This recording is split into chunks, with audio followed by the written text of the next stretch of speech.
Otomatik kalibrasyonu nasıl yapılır?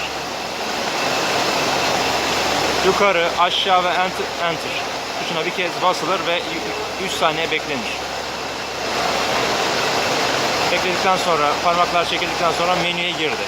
Menüde ilerlemek için mod tuşu ve yukarı aşağı tuşlarına basılır. Menüde P11 menüsü otomatik kalibrasyon menüsüdür.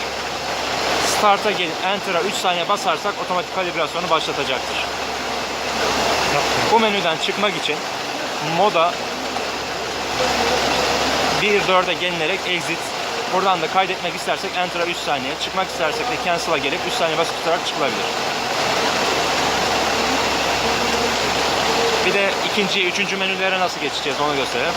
Menüye girmek için yukarı aşağı Enter tuşuna bastık. Çek abi Enter'dan.